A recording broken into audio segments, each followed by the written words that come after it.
I've been an Apple Watch user ever since the first one came out back in 2015, which means that for the past 8 years, I've had an Apple Watch on my wrist every single day. But during these 8 years, I haven't upgraded to the newest model every single year, as sometimes the upgrades were quite small. So here are the 7 changes to expect from the 2023 Apple Watches. Okay, so the biggest change this year is rumored to be the Apple S9 chip.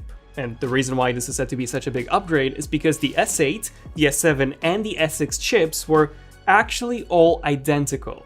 They were, the same exact chip, just with a different name. They all had the same 1.8 GHz dual-core processor and 1 GB of RAM. Furthermore, they were all manufactured on the same 7nm process, which, whilst already power efficient enough, small processes like 5nm or even 3nm would have been heavily preferred on a smartwatch. Apple has been using 5nm chips since the Apple A14 chip in 2020. The same year when the Apple Watch Series 6 launched with the S6 chip, which was based on a 7nm process. We all know that the iPhone will be switching to 3nm this year, so the Apple Watch switching to 5 would make a lot of sense. Not only will this give us a lower power consumption, but also improve performance. And considering that Apple has had 3 years to work on this new Apple Watch chip, these performance improvements could be quite significant. Personally, I haven't really noticed any lag or any slowdown on my Apple Watch Series 7. So if this S9 chip is drastically more powerful, I do believe that it would likely add some new features to it. Now, the second thing about the 2023 Apple Watches would most certainly be some fresh new colors. The Series 8 lost the dark green and the blue colors, but gained the silver aluminum again, so it is very likely that a Series 9 would bring some fresh new colors to the table. Like, I'd personally love to see a space gray making a return, or maybe even a matte black. That would be awesome.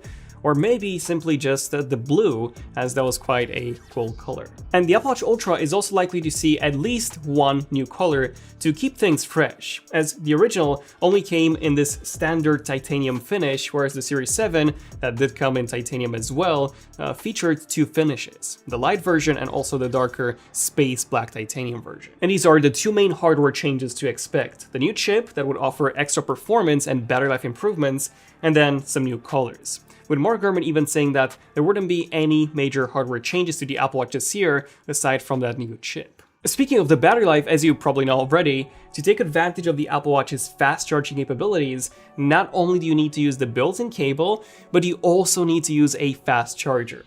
These 2 chargers are my recommended options, either the 20W Anker Nano or the 40W Anker Nano Pro that comes with 2 USB-C ports. We have affiliate links down below in the description if you're interested in getting any of these and supporting the channel. Now, back to what Mark Gurman said, which is that the Series 9 would not feature any major changes aside from that new chip.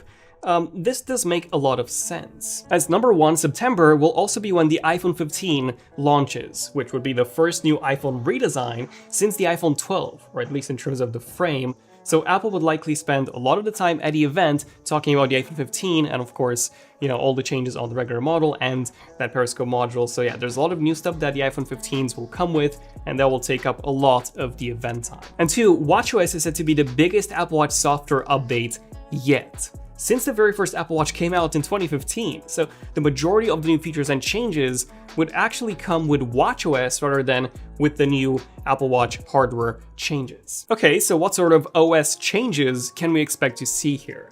Well, the biggest one in watchOS 10 is said to be a redesigned home screen. By redesigned home screen, I mean a redesigned app library page. Currently, you only have 2 layouts: the standard one, which is this grid view, and then the list view. And personally, I'm not really a fan of either of them. The grid view is fine as long as you make sure to always organize your apps, while the list view organizes itself, but it just takes forever to find the app that you need, especially if you don't know the name of it and only the icon. Well, according to leaker Anonymous AS on Twitter, this is how the new home screen would look like. It will display the apps in a 3x3 grid, essentially combining the 2 views into one, and making it far easier for you to find the apps that you're looking for. On top of this, apparently you would also be able to create folders and put whatever 3 apps you want inside of those folders.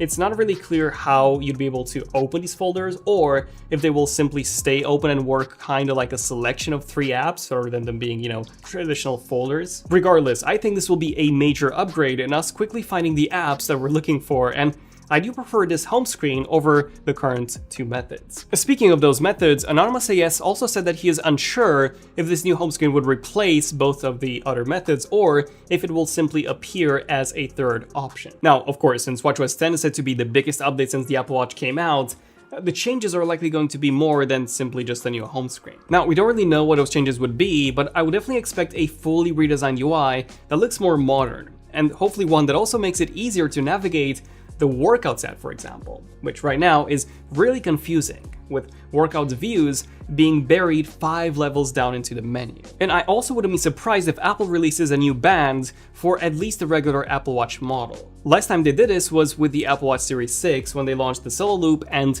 the braided Solo Loop bands. And if you guys remember, the Series 6 was also a very minor upgrade from the Series 5, with it featuring the same design for the 3rd year in a row and only getting a processor bump alongside an oxygen level meter. The Series 9 would also have the same design for 3 years in a row and also only a processor bump as the change. So it is extremely likely that Apple would introduce a new type of band just to keep things fresh. These are the 5 things to expect with the Apple Watch Series 9. However, there have been more recent rumors regarding some of the features that future models of the Apple Watch would come with. For example, Bloomberg reports that starting from 2024, Apple will start making custom displays for the Apple Watch and the iPhone.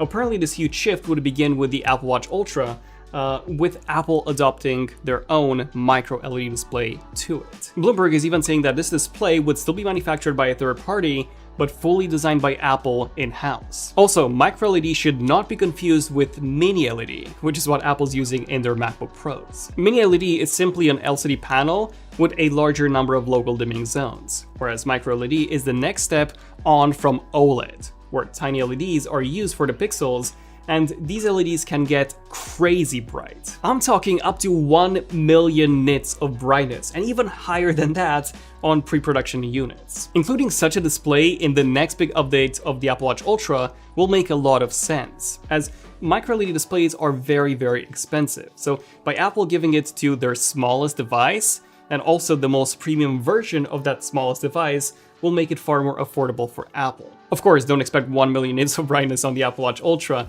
but something like 4,000 nits or higher, so at least double the brightness of what we have now, is likely going to be the case, making it far more visible outdoors. On top of this, there are also rumors of Apple increasing the display size on the Apple Watch Ultra from 1.92 inches to 2.1. Now, this would be a significant change. The 45mm Apple Watch has a 1.77-inch display, and the 49mm Apple Watch Ultra has a 1.92-inch display.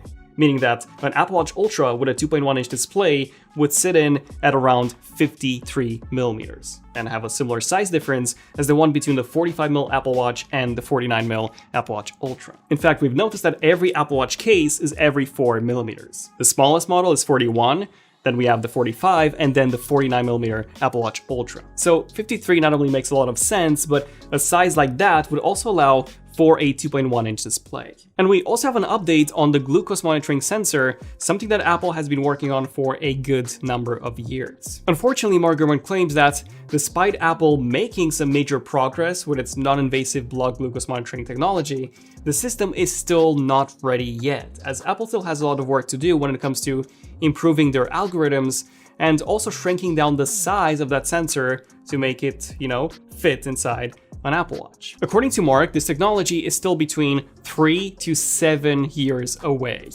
So yeah, don't expect this to happen anytime soon. So if you're on the fence about getting an Apple Watch, honestly you shouldn't, as the improvements this year would mostly be software related. So feel free to just go and grab a Series 7, as this is by far the best value in an Apple Watch. You can actually find some great deals by tapping on the YouTube shoppable cards down below. I'm Daniel, it's been Zen of Tech, and I'll see you guys in the next one. Zen of Tech, signing out.